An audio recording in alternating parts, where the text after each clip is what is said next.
firstly, what do you mean by external relationships, and why is it so important to an organization looking to attract resources to pay attention to them? I think when we look at external relationships and resources, we look at it very holistically. So if I'm thinking about how is the organization positioned and what kind of resources do we seek, it's not always money. And for an organization to advance, you need to be engaged with your beneficiaries and the communities in which you work.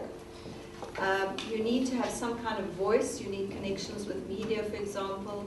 You often have to make your decisions around research, so often connections with universities are important.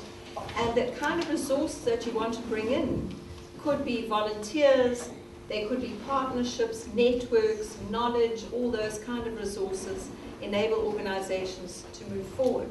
Now, I know a lot of you here are more concerned about your actual finances, but without that holistic view, you can't position an organization adequately to build confidence and trust that actually translates into money.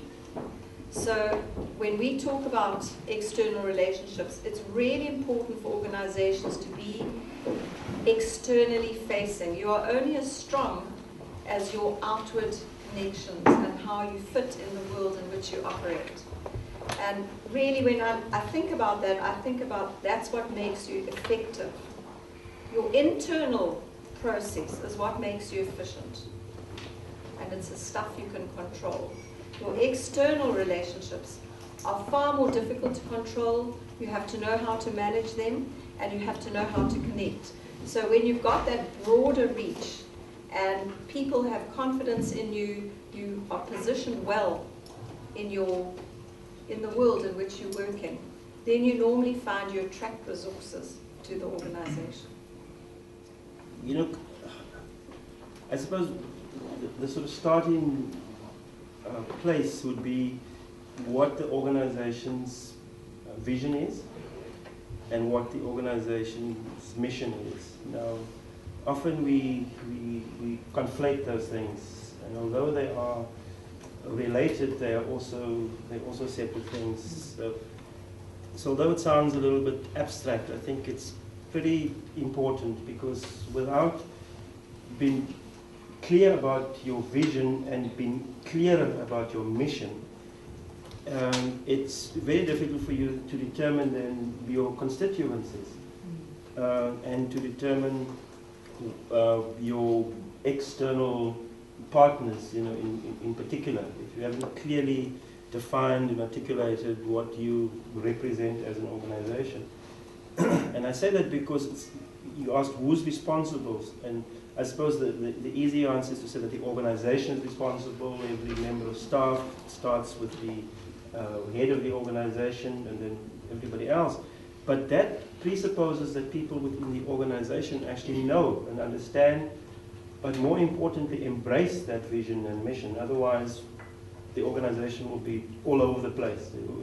They won't be clear as to who the external partners are, how you prioritize who are the most important external partners. So that's quite critical. The vision of an organization, it is often kind of blue sky. It's aspirational, which is very, very important for an organization. But at the same time, it also has to be meaningful and realistic.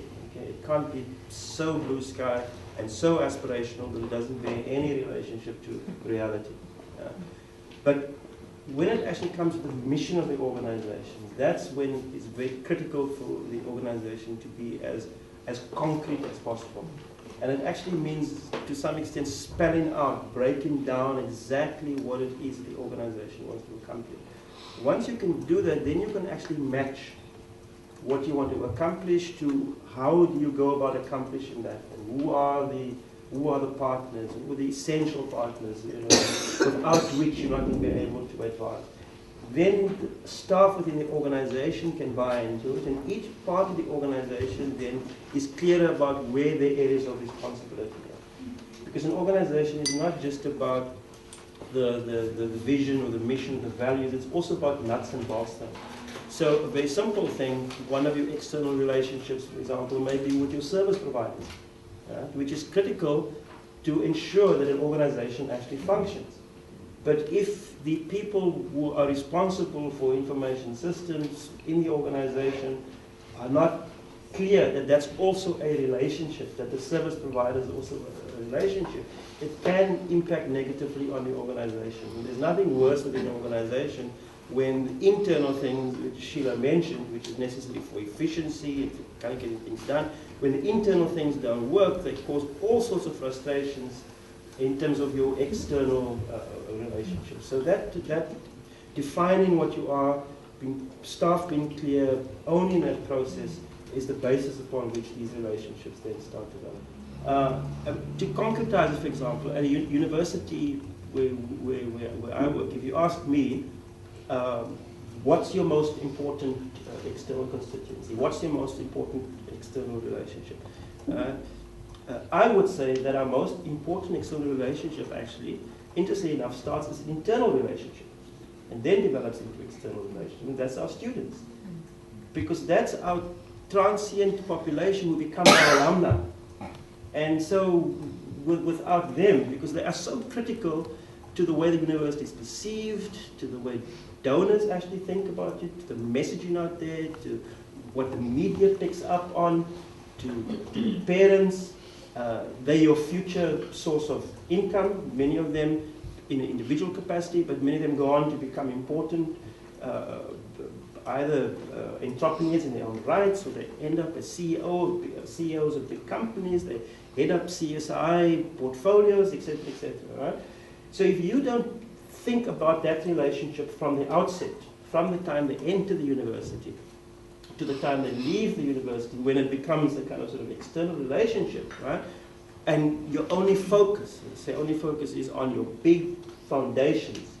There's a serious mistake you make, because that constituency is the one that's going to be most consistent. It's going to be about what the university gave to them, what they remember, what is important. Your foundations, and with all due respect, I've worked in two of them, they shift and change. They can be very capricious, you know. A new president comes on and they change focus and they move on, and they don't want to fund in South Africa anymore, or they don't want to fund this area anymore, they want to fund something else. And, you know, and so those relationships are always evolving and changing, whereas your relationship with your alumni, which starts with students, is the one constant. So that's why this exercise is so important. And it is interesting the debates you have, because someone else will say, no, they're not the most important. Our most important external relationship is Y, you know, not X. And then you have those debates and discussions, and very interesting the things that are revealed in that sort of exercise. So it's time consuming, but I think it's a very, very useful and valuable exercise for all organizations to do. And as I say, not just once, but to do it periodically, because you change, the external environment changes, and you may find that what was once an important external relationship in a few years' time, sometimes even in a few months' time, is not necessarily an important relationship, or something else becomes more important at a particular point. Media becomes more important because something has happened in the organization. Shelagh, I wondered if you would talk to us a little bit about how necessary it is for an organization to understand that those building blocks need to be in place to develop an external relationship.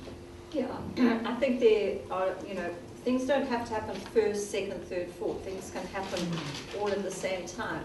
But there are different ways to look at building relationships. So that one is really creating awareness.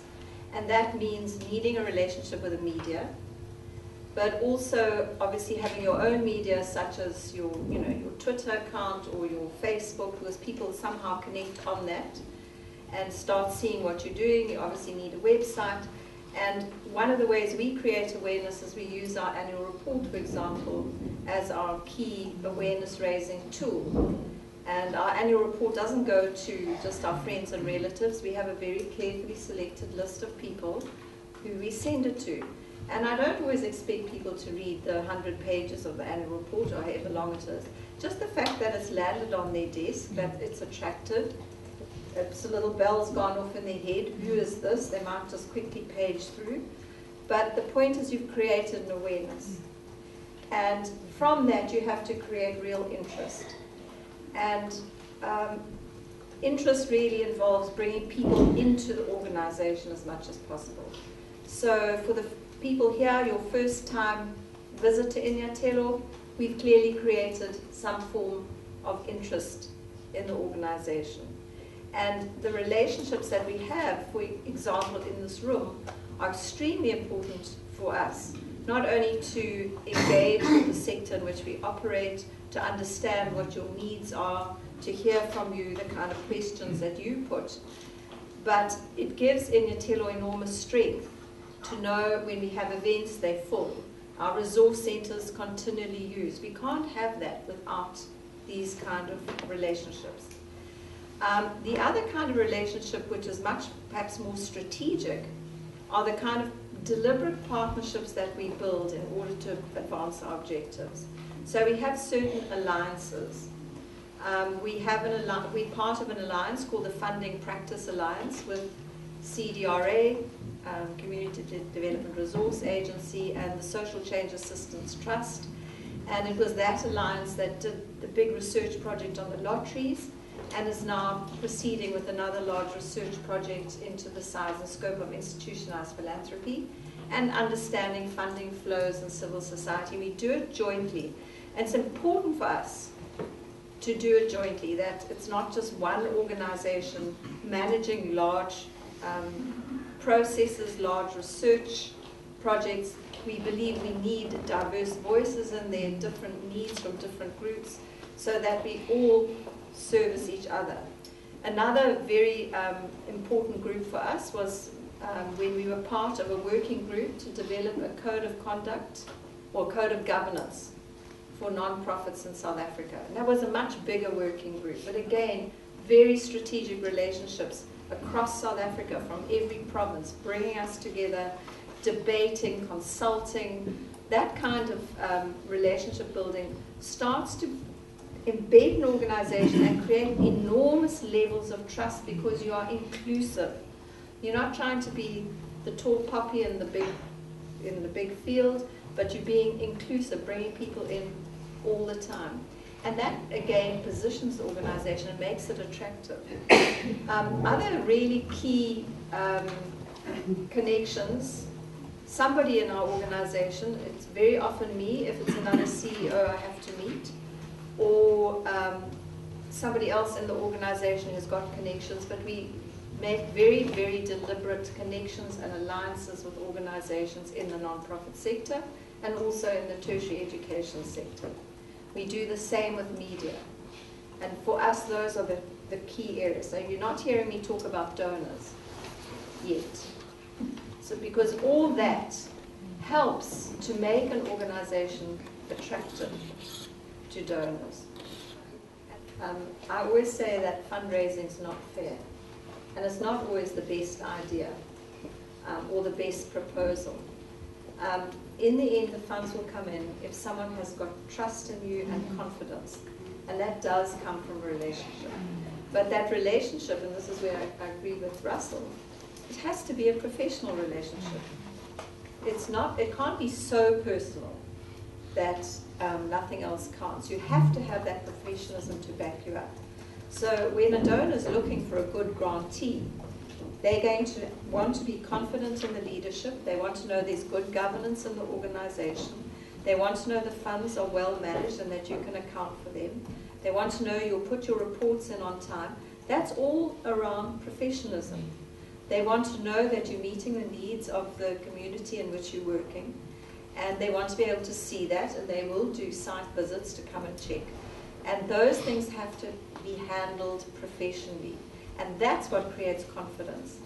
But the people-to-people thing is still very important. To actually get in there and have a face-to-face conversation is really important.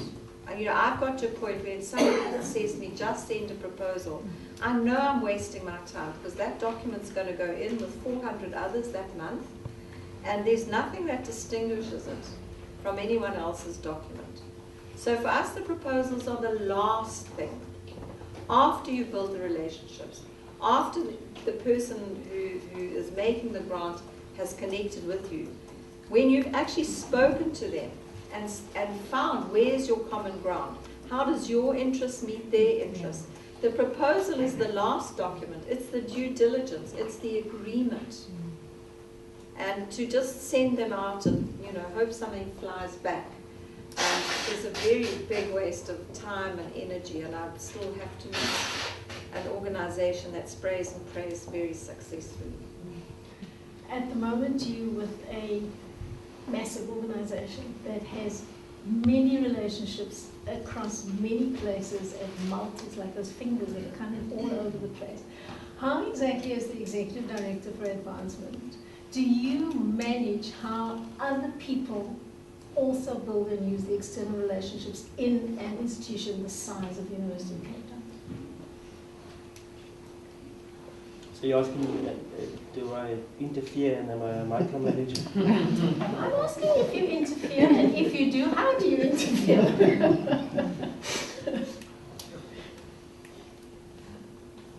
You know, I sort of describe my management style. I think it's the sort of amusement of some of the people in the department as centralized delegation.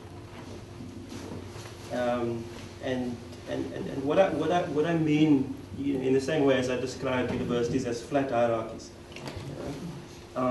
So what I mean by centralized delegation is that you can't do, and you're not expected, and shouldn't even try to do everything within an organization, because it's just not humanly possible. But more importantly, even if it were humanly possible, it's actually not in the best interest of the organization. Because you really need to develop, and staff need to develop their own capacities and their own strengths, and the organization, you know, needs to be a learning sort of organization. And if everything rests with the great leader who has all the ideas, the organization will suffer and will never develop.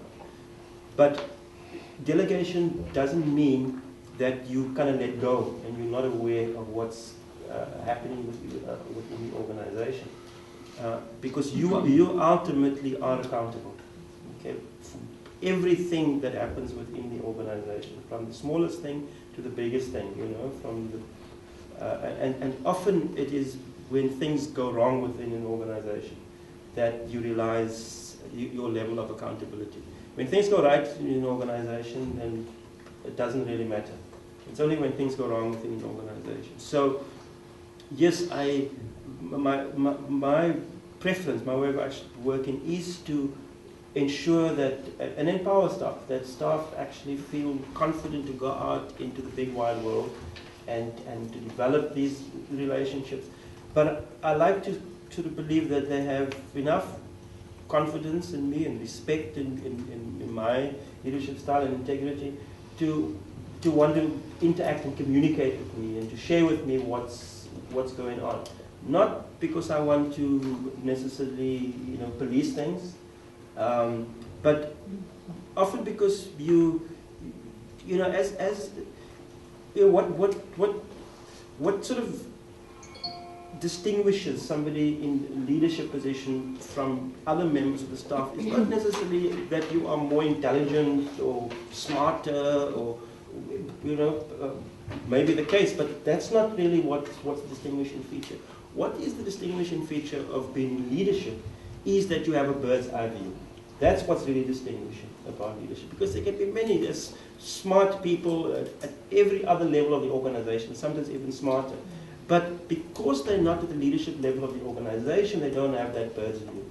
They're not interacting with the senior members of the university. You know, they're not going to the meetings where decisions have been taken and the like. And that is why it is so important that other members of the organization, that there's that constant interaction, that the delegation is not a free-for-all. Delegation is about empowerment, but it's always about us communicating, and the head of the organization knows what's going on, because that bird's eye view makes it possible for you to connect all the dots, which other members of the organization are not necessarily aware of. So you can point to the fact, oh yeah, you've seen that person. Did you know that this dean has already actually approached that person to ask them for support, and this is now that person in the organization will not be aware of it because he or she is not interacting with the dean, we're not in that, and that's why I always say to members of staff in the organization, it's really not, you know, because I want to prevent you from finding yourself and I want to prevent you from taking, you know, initiative, because I think that I can add value, and sometimes I can also protect you, you know, from making some sort of silly errors, which is based on just not having all the information at your disposal. Russell and Shelagh, thank you very much for an insightful discussion. I'd like to ask, as the incoming fundraiser at the University of Cape Town's GSB, when an organisation already has certain parameters in place, what would your advice be with regards to starting out to fitting in and building these external relationships, where clearly some relationships already exist, but not all? I'm going to go back to one of the things Russell said, is you have to analyse the relationships that you've got. And we call it relationship mapping. So you might need to say, well, our institution needs relationships with the following sectors. If I was a business school, I'd be looking at business. I'd be looking at our alumni. I'd be looking at media. I'd be looking at other business schools or academics of potential partnerships. You know, if it was an organization that works in the rural areas, they would need relationships with, let's say, traditional leaders. You probably don't need that. And you can't have relationships with everybody, but the important thing is to map it and say to yourself, wow, our relationships with business are massive, we've got it all in place, but our weak point is here. And to start building into those spaces where it's weak. But until you've got your own analysis and your own understanding of where those relationships are, you can't take it forward. But there's nothing to stop you reworking where those relationships are. Thank you.